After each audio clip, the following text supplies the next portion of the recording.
গতকালকে আমার ক্যানিং পশ্চিম বিধানসভার অন্তর্গত ঘুটিয়ারি শরীফ অটো স্ট্যান্ডে একটি অধিকার সভা ছিল। আমি যখন যাচ্ছিলাম সেই সময় যাওয়ার পথে ক্যানিং পূর্ব বিধানসভার অন্তর্গত নারায়ণপুর অঞ্চল, সম্ভবত অঞ্চলটির নাম, ওই অঞ্চলের দু জায়গায় আমাকে কালো পতাকা দেখানো হয়। আমাকে যখন কালো পতাকা দেখানো হচ্ছিল, আমি গাড়িটা স্লো প্রথম করি, তারপর গাড়ি দাঁড় করিয়ে আমি জিজ্ঞাসা করার চেষ্টা করি যে কি কারণে কালো পতাকা দেখানো হচ্ছিল। অনেক চিৎকার চেঁচামেচি করছিল। এমন একে একে করলে সুবিধা হয়। তো কিছু লোকজন বললো যে আপনি যেখানে যাচ্ছেন তারা সব গেঁজা, এই ধরনের অনৈতিক কাজ করে, ব্যবসা করে, ডিলার সব আমাদের গ্রামের ছেলেদেরকে ধ্বংস করে দিচ্ছে। আমি বললাম আমি এই ধরনের যদি ঘটনা ঘটে আমি গিয়ে গাঁজার বিরুদ্ধে বলবো। তার মধ্যে কিন্তু আমার সময় স্বল্প হয়ে আসছিল, আমার গাড়িটা আস্তে আস্তে আবার বার করে নিলাম। তার থেকে 1-150 মিটার কি একটু বেশি এসেই আবার বেশ কিছু রাস্তায় মহিলারাও প্ল্যাকার্ড নিয়ে কালো পতাকা নিয়ে দাঁড়িয়েছিল। আমি দাঁড়িয়ে গেলাম। আমি বললাম, মা কি সমস্যা গো, কি হয়েছে, কালো পতাকা দেখাচ্ছ কেন? না, আপনাকে আমরা শ্রদ্ধা করি, সম্মান করি, আমাদের অঞ্চলে আপনাকে স্বাগত জানাই, কিন্তু আপনি যেখানে যাচ্ছেন তারা কে জানেন? আমি না তো, কে, তারা কারা? এই ধরনের কথাবার্তার আদান প্রদান হলো। তাদের বক্তব্য হচ্ছে যে আমার যারা প্রোগ্রাম অ্যারেঞ্জ করেছে তারা নাকি ওই ধরনের অনৈতিক কাজ করে, গাঁজা টাজা এই ধরনের সব ডিলার্স দিয়ে। আমি বললাম, মা আমি যদি স্টেজে উঠে গাঁজার বিরুদ্ধে বলি তোমরা খুশি হবে তো?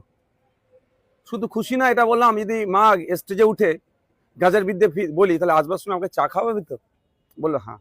কারণ তারা বলছিল এই গাঁজা টাজা খেয়ে তাদের পরিবারের ছেলে পেলে পুরো ফ্যামিলি ধ্বংস হয়ে যাচ্ছে। সত্যিকারে খুবই খারাপ যে কথা বললো। আমি যথারীতি আমার প্রোগ্রাম স্থলে পৌঁছালাম। সময় স্বল্প ছিল, সন্ধ্যা হয়ে আসছিল আমাদের। ফলে আমি যে বক্তব্য দিয়েছি তার একটা বক্তব্যের অনেকটা অংশ জুড়ে গাঁজা, অনৈতিক কার্যকলাপের বিরুদ্ধে ছিল। ঘুটিয়ারি শরীফের মতো পবিত্র জায়গায় কোনো মতেই এই ধরনের অনৈতিক কাজ, গাঁজা ব্যবসা থেকে শুরু করে এগুলো চলতে দেওয়া যায় না। তার সাথে আমি এটাও বলেছি, গাঁজা তার পশ্চিমবাংলায় সে অর্থে চাষ হয় না, আসছে কোথা থেকে? বেশি শুনেছি নাকি উড়িষ্যার দিক থেকে আসে। তাহলে পশ্চিমবাংলায় গাঁজাগুলো কিভাবে ঢুকছে? এরা যদি ডিলারশিপ নিয়ে করে গাঁজাটা, তাহলে ঢুকছে কি করে? নিশ্চিতভাবে রাজ্যের পুলিশ মন্ত্রীর দোষ আছে। তাহলে বড় ব্যবসায়ী কি হতে পারে? তখন মানুষ পাবলিক যে যার মতো উত্তর দিয়েছে। যাক, গাঁজার আমি তুমুল সমালোচনা করেছি। গাঁজা মুক্ত শুধু ঘুটিয়ারি শরীফেই পশ্চিমবাংলায় গাঁজা মুক্ত করতে হবে। এতে পশ্চিমবাংলার যুব সমাজ ধ্বংস হয়ে যাচ্ছে, পরিবার ধ্বংস হয়ে যাচ্ছে। বলা প্রোগ্রাম শেষ হওয়ার পরে অগণিত মানুষ উপস্থিত হয়েছিল। সে প্রোগ্রামের স্থলে নোংরামি করার জন্য শাসক দল তার বড় বড় ঝান্ডা লাগিয়ে দিয়েছে। আমি একটা ঝান্ডা সরাইনি, তারা দিয়েছে দিক। ফিরে আসবার সময় যেখানে আমি যে জায়গায় আমাকে মায়েরা দাঁড় করে পতাকা দেখাচ্ছিল, আমি সেখানে দাঁড়ালাম, চা খেলাম তাদের হাতে। যদি আমি কিন্তু গাড়ি থেকে নামিনি, গাড়ি থেকে চা খেলাম, তাদেরকে বললাম, তারা আমার কথা বুঝলো। তারা একটা কথা বলছিল, গাঁজা আর পাত্তার কথা বলেছি, আপনি গাঁজার কথা শুধু কেন বলেছে? কারণ আমি সত্যিকার অর্থে তাদের বললাম, বাবু আমি গাঁজা আর পাত্তার মধ্যে ডিফারেন্স জানতাম না, কি ব্যাপারটা বলো। ওরা একটু ব্যাপারটা বললাম, ঠিক আছে এরপর থেকে গাঁজা আর পাত্তার বিষয়ে বলবো। যাক, তারা কনভিন্সড হয়েছে। এবং এটাও বলে এসছি যে তারা বলছে তারা আমাদের ফুরফুরা শরীফে নাকি আসেন, আমাদেরকে খুব ভালোবাসেন। আমি ঠিক আছে, তুমি তো আসো যে কোনো একটা শুক্রবারে। যদি মনে হয় আমার সাথে স্টেজে ওই ছেলেগুলো ছিল, এরা গাঁজার কোনো বিজনেসের সাথে যুক্ত, তার নাম আর একটা করে ছবি যদি পারো আমাদেরকে দাও, দেখো তার বিরুদ্ধে আমরা কি ব্যবস্থা গ্রহণ করি। এটাও বলে তাকে চলাম।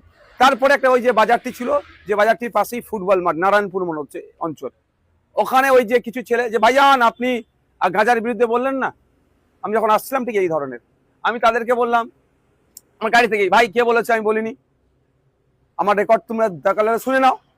তখন ওরা আরো কিছুজন সাইডে আসলো। আমি গাড়িটা দাঁড় করো। বাবু, আমি আবার গাড়িটার কাঁচটা খুলে, দরজাটা খুলে গাড়ির ভিতর থেকে আমি একটু বাইরের দিকে বার হলাম। তো বললাম যে আমি কে বলেছে বলিনি, তোমাদের কথা শুনে গিয়ে আমি ওখানে বলেছি না ভাইজান আপনার স্টেজে যারা ছিল তারা নাকি গাঁজা ব্যবসায়ী, গাঁজার ডিলার। আমি বললাম, বাবু আমি তো জানি না, তো তুমি আমার ডিটেলসটা দাও, তার বিরুদ্ধে কি ব্যবস্থা গ্রহণ করি দেখি, দেখো তোমরা। আর একটা কথা হচ্ছে, আমাকে একটু ইনকোয়ারি করতে দিতে হবে সময়। এই বলার মধ্যে ওই কিছু সবাই চিৎকার চাচ্ছি, সবাই ওই অভিযোগটাই করছে। আমার সাথে কেউ খারাপ আচরণ তখন পর্যন্ত করেনি। যেটা সত্য কথা সেটা আমি বলতে হবে, মানুষকে জানতে হবে যে অ্যাকচুয়াল ফ্যাক্টটা কি। তারা বলছে আমাদের এখানকার শেষ করে দিল। অনেক মাও ছিল, অনেক বাপেরা, অনেক বয়স্ক, অনেক ইয়াং ছেলে, কলেজ পড়ুয়া ছিল, ভাইজান আমাদেরকে শেষ করে দিচ্ছে। আমি বললাম, ভাই তুমি বিশ্বাস করে তো আমাকে আমি সঠিক পথে চলছি বলে অভিযোগটা জানাচ্ছ তো? বললো হ্যাঁ। আমি তাহলে ঠিক আছে, তুমি তাহলে যারা যারা এই অন্যায় কাজ করছে আমাদের পার্টির নাকি ঝান্ডার নিচে আছে, তাদের ডিটেলসটা আমাকে দেবে। ওরাও এক প্রকার কনভিন্সড হয়ে যাচ্ছিল। সেই সময় 2-4টে লোক আসে, দেখলাম কি ওই ভিড়কে তোমরা যাও তোমরা যাও তোমরা যাও, আচ্ছা আপনাকে আর বলতে হবে না, আপনি চলে যান। ব্যাপারটা একটা বোঝার আছে। যাদেরকে আমাদের বিরুদ্ধে খাপিয়ে তোলার চেষ্টা করেছিল, বাস্তব কথাটা বলেছি, তারা বোঝার চেষ্টা করেছে। তাদের লড়াই গাঁজাকে বন্ধ করার যদি সত্যি করে হয়, আমিও গাঁজা বন্ধের পক্ষে, গাঁজার যেটা চলছে এর বিরুদ্ধে আমি। সুতরাং তারা কনভিন্স যখন হতে শুরু করলো, দেখলাম এটা হলো। এবার তারপরে আমরা ঠিক আছে অবশ্য ভালো থাকো, যদিও তারপরে বললাম ওর মধ্যেই যদি কারো মনে হয় যে এরা অন্যায় করছে, আমাদের পার্টির সাথে যুক্ত আছে, তাদের ডিটেলসটা দাও, তাদেরকে আমরা একটু টাইম দাও, ইনকোয়ারি করে তাদেরকে বহিষ্কার করে দেবো, বার করে দেবো, কোনো সমস্যা হবে না। কারণ আমরা সমাজ ব্যবস্থা পরিবর্তনের জন্য রাজনীতিতে এসেছি, এই গাঁজা মুক্ত সমাজের জন্য এসেছি। আর আমাদের ঝান্ডা ধরে গাঁজা তো বিক্রি করবে, তাহলে তাদেরকে কোনোদিন রাখতে পারি? বলার পরে আস্তে আস্তে আমরা আসছি। দু সাইডে প্রচুর লোকজন দাঁড়িয়ে আছে, ভালোবাসার মানুষও আছে, তৃণমূলেরও লোক থাকে।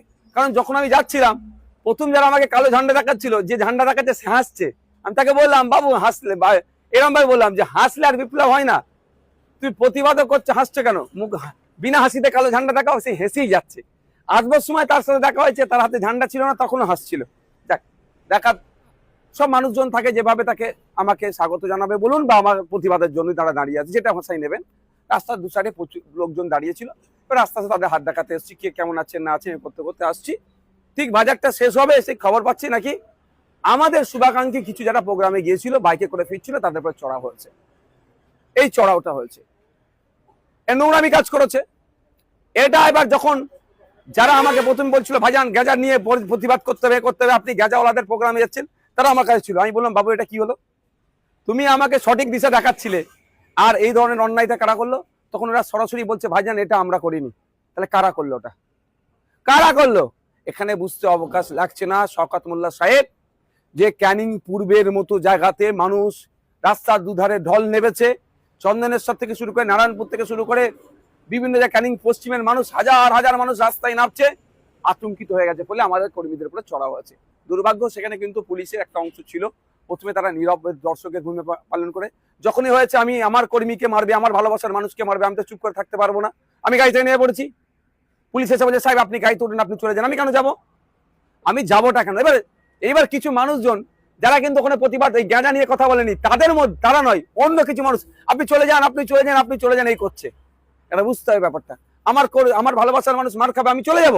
এটা হতে পারে না। আমি জানিয়ে গেছি, পুলিশ এসে বলছে সাহেব আমরা দেখছি, কোনো অসুবিধা নেই, যতটুকু যা ঘটনা ঘটে গেছে আর কিছু হতে দেবো না, আমরা কথা দিচ্ছি, যারা কোনো অসুবিধা হবে না, আপনি যান। আমি পুলিশ যারা ছিলেন ওখানে দায়িত্বশীল, আমি বললাম, কিন্তু আমি এখান থেকে যাবার ছেলে নয়।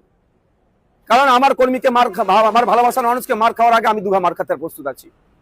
তারা আমাকে রিকোয়েস্ট করেছে, বা গ্রামের কিছু শুভবুদ্ধি সম্পন্ন মানুষ বললো যে ভাইজান, এবং যারা প্রথমে আমাকে বলছিলেন যে গাঁজাওয়ালাদের প্রোগ্রামে আপনি যাচ্ছেন কেন, তারাও এসে গেছিল অনেকে কাছাকাছি, এসে ভাইজান আমরা দেখছি, আমরা এটা মর্মাহত, এরকমই ভাষায় বলেছে, আমরা মর্মাহত, এই কাজটা আমরা করতে চাইনি, কেউ মধ্যিখান দিয়ে করে দিয়েছে। এবার কেউ মধ্যিখান দিয়ে করে দিয়েছে সেটা হয়তো উনা বললেও আমি বলছি শওকত সাহেবের ঘনিষ্ঠ মানুষরা এই সুযোগটা নিয়েছে।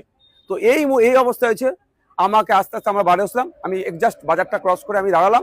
আমাদের যে বাইক, যারা আমি পুরো খবর নিলাম ওখান থেকে, তাদের উপর আক্রমণ চালিয়েছে, তারা ওখানে যতক্ষণ রেস্কিউ হয়েছে, আমি ওখানে অপেক্ষা করেছিলাম, তাদের বাড়ি পৌঁছাবার জন্য আমি রাস্তা দেখিয়ে আমি বাড়ি এসেছি।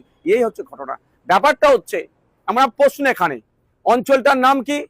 সম্ভবত নারায়ণপুর অঞ্চল। ওখানকার বিধায়ককে শওকত মোল্লা সাহেব, ওখানকার এমপি কে তৃণমূলের এমপি, ওখানকার প্রধানকে তৃণমূলের, ওখানকার জেলা পরিষদের সদস্যকে তৃণমূলের, ওখানে সমিতির সদস্যকে তৃণমূলের, ওখানকার নয় সারা রাজ্যের মুখ্যমন্ত্রী কি মমতা ব্যানার্জি। তাহলে গাঁজাটা বন্ধ করার দায়িত্ব কার? যদি প্রশ্ন আমার, যদি আইএসএফ এর ছত্রছায়া থেকে কেউ গাঁজা ডিলার করে, এইটাই তো সুযোগ শওকত সাহেবের কাছে, ওকে ধরে জেলের মধ্যে ভরে দেওয়া। তা করছে না কেন? মানুষকে এই ধরনের প্রোগ্রাম করাচ্ছে বা এই ধরনের প্রোগ্রাম করছে কেন? প্রশ্ন থেকে যাচ্ছে। যেখানের বিধায়ক শওকত সাহেব, তার এলাকায় গাঁজাতে গ্রাম শেষ হয়ে যাচ্ছে বলছে, অঞ্চল নাকি শেষ হয়ে যাচ্ছে, তাহলে গাঁজাটা ব্যবসাটা বন্ধ করতে পারছে না কেন? ওরা তো সরকারে আছে। এমনিতেই আমাদের কর্মীরা কিছু করে না। ভাঙড়ে রাজ্জাক্কা খুন হলো আইএসএফ এর নেতাদের নামে চিৎকার চেঁচামেচি করে আইএসএফ এর নেতাদেরকে কিভাবে গ্রেফতার করতে হবে তার জন্য উঠে পড়ে লেগে গিয়েছিল। আর আইএসএফ এর কোনো ওনাদের কথা যদি কেউ গাঁজা বিক্রি করে, এই তো সুযোগ তাকে ধরে জেল খাটানো। সম্পূর্ণরূপে আইএসএফ কে সাথে আর রাজনৈতিক ভাবে পেরে উঠতে পারছে না। সাধারণ সরল সহজ মানুষকে ভুল বুঝিয়ে আমাদের বিরুদ্ধে খেপিয়ে তোলার চেষ্টা হচ্ছে। যখন সেই সহজ সরল মানুষটাকে তাদের ভাষায় আমি বুঝিয়ে দিচ্ছি, ওরা চাইছে গাঁজা বন্ধ হবে, নওশাদ সিদ্দিকীও চাইছে গাঁজা বন্ধ হোক। ওরা বলছে আপনি কেন গাঁজাওয়ালাদের প্রোগ্রামে গিয়েছেন? আমি বলছি গাঁজাওয়ালাদের প্রোগ্রামে কি আমি তো জানি না? আইএসএফ এর প্রোগ্রাম, কারা অ্যারেঞ্জ করেছে? আইএসএফ এর নেতৃত্বরা। তারপরেও বলেছি আমি স্টেজে উঠে গাঁজার বিরুদ্ধে কঠোরভাবে বলবো এবং স্টেজে উঠে কঠোরভাবে প্রতিবাদ করেছি। ঘুটিয়ারি শরীফের মতো পবিত্র জায়গাতে কোনোভাবে গাঁজা এই ধরনের অন্যায় কাজকে প্রশ্রয় দেওয়া যাবে না। সারা রাজ্যের ক্ষেত্রে বলেছি। তাহলে স্বাভাবিকভাবে ওরা আমাকে যে কথা বলেছিল আমি স্টেজে উঠে যে সে কথা বলেছি। আর একটা কথা কি থাকলো যে আপনার নাকি যারা অ্যারেঞ্জ করেছে তাদের মধ্যে কয়েকজন নাকি গাঁজার ডিলার, সেটাও বলেছি তাদের পার্টিকুলার যাও, আমি ইনকোয়ারি করে দেখবো, যদি হয় পার্টি থেকে বার করে দেবো। তাহলে সাধারণ মানুষ বলুন বা তৃণমূল যাদেরকে বুঝিয়ে নিয়ে এসেছিল বলুন, তারা আমার কথাতে তারা স্যাটিসফাইড হয়ে গেছে, আমার কথাতে তারা ভরসা পেয়েছে। যখনই ভরসা পাচ্ছে তখন তৃণমূল দেখছে আরে কি করতে গেলাম তার তো উল্টো হয়ে গেল, করতে গেলাম নওশাদ সিদ্দিকীর বিরুদ্ধে খাপিয়ে তুলবো, আবার নওশাদ সিদ্দিকী তাদের হাতে চা খাচ্ছে, নওশাদ সিদ্দিকীকে তারা চা খাওয়াচ্ছে কালো ঝান্ডা ছেড়ে দিয়ে। এই জন্যই তারা হয়তো পিছন দিক থেকে, আমি যখন পার হয়ে যাচ্ছিলাম আমার কিছু বাইক আরোহী শুভাকাঙ্ক্ষী যারা ছিল তাদের আক্রমণ চালিয়েছে। কাপুরুষরা পিছন দিক থেকে আক্রমণ করে, বীর পুরুষরা কাজ করে না, বীর পুরুষরা সামনে থেকে লড়াই করে। আমি আবারও বলছি ঘুরিয়ারি শরীফ না, সারা রাজ্যের গাঁজা বন্ধ করতে হবে। কোনোভাবে গাঁজা পশ্চিমবাংলায় চলবে না। আর পশ্চিমবাংলায় গাঁজা আসছে কেন? সব থেকে দায়ী মমতা ব্যানার্জি। মমতা ব্যানার্জি রাজ্যের মুখ্যমন্ত্রী, পুলিশ মন্ত্রী, সে টাকার পরেও কেন এলাকায় গাঁজা ঢুকবে? যদি এরা গাঁজা ডিলার হয় তাহলে গাঁজার তাহলে ওয়েস্ট বেঙ্গলের জন্য কে দায়িত্ব নিয়েছে গাঁজা সাপ্লাইয়ের? এই প্রশ্নটা আমি সাধারণ মানুষের উদ্দেশ্যে ছেড়ে দিলাম।